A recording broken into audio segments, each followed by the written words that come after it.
آج ہماری حالت یہ ہے کہ ہم سوڈا واٹر کی بوتل کی طرح ہوتے ہیں. پیپسی کی بوتل لے لو، لیمکا کی بوتل لے لو، تھمس اپ کی بوتل لے لو اور راستے میں تھوڑا سا ہلا دو اور اس کے بعد آپ اس کا ڈھکن کھولیے، اس کا کیپ کھولیے تو آپ دیکھیں گے ایک دم وہ افان مارتی ہے اور ایک دم سب نکل جاتی ہے. تھوڑی دیر کے بعد ہم دیکھتے ہیں کہ وہ آدھی سے کم رہ گئی.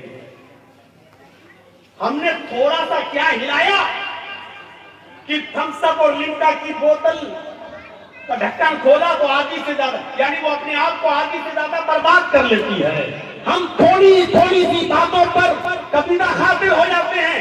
ہم تھوڑی سی باتوں پر ہم طیش میں آ جاتے ہیں. ہم غصے میں آپے سے باہر ہو جاتے ہیں. ہم یہ نہیں سوچ رہے ہیں کہ ہمیں غصہ دلانے کی پلاننگ ہو رہی ہے. ہم یہ نہیں سوچتے ہیں کہ ہمیں اکسانے کی کوشش ہو رہی ہے. ہم یہ نہیں سوچ رہے ہیں کہ ہمارا یہ غصہ کتنا نقصان پہنچائے گا.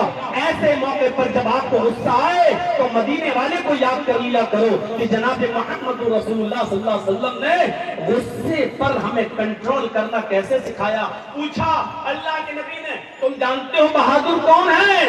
صحابہ نے کہا جو بہت طاقتور ہو، دو چار کو اٹھا کر پٹک دے وہ بہت بہادر ہے. آپ نے فرمایا وہ بہادر نہیں ہے، بہادر ہماری امت کا انسان وہ ہے کہ غصے کے وقت وہ اپنے آپ کو کنٹرول کر لے اور اپنے غصے کو پی جائے. یہ انسان، یہ شخص میری امت کا سب سے بڑا بہادر شخص ہے. میرے پیارے ساتھیوں، اسی لیے امام کائنات نے فرمایا اگر تمہیں غصہ آئے تو غسل کر لو. غسل کے لیے موقع نہ ملے تو وضو بنا لو، اور وضو بنانے کا بھی اگر موقع نہ ملے تو بیٹھ جاؤ اور 2 گھونٹ پانی پی لو. انشاءاللہ تمہارا غصہ رفع ہو جائے گا. تمہارے نبی تو حکیم الامت تھے. آپ کے نبی نے تو آپ کو غصے کو کنٹرول کرنے کی دوا بھی بتائی ہے. اس لیے ہر چیز کا غصہ، ہر چیز کا علاج غصہ نہیں ہوتا ہے.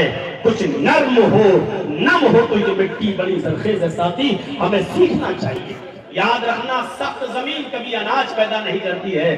جو نرم زمین ہوتی ہے، جس پہ پھاوڑے آسانی سے چل جائیں، جو اپنے اندر 2-4 پھاوڑے کو برداشت کرنے کی چھمتا رکھتی ہو، جو اپنا سینہ چاک کرنے کی چھمتا رکھتی ہو، وہی زمین اناج پیدا کرتی ہے، وہی زمین پھل دیتی ہے. اگر آپ چاہتے ہیں کہ آپ سے دوسرے لوگوں کو فائدہ پہنچے، آپ سے غیر مسلموں کو فائدہ پہنچے، آپ سے دوسرے لوگ بھی فائدہ اٹھائیں، تو پھر آپ کو نرم زمین کی طرح ہونا پڑے گا.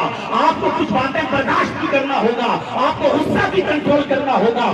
آپ کو سخت زمین کی طرح نہیں بننا ہے، بلکہ آپ کو اپنے آپ کو نرم بنانا ہوگا. آپ کو اپنے آپ کے اخلاق کو، کریکٹر کو سنبھالنا ہوگا. اور جب آپ نرم ہوں گے تو اس کا فائدہ دیکھیے. ہمیں نرمی میں فائدہ نظر آیا، اور یہ نرمی جو سکھائی ہے وہ امام کائنات جناب محمد رسول اللہ صلی اللہ علیہ وسلم نے سکھائی ہے.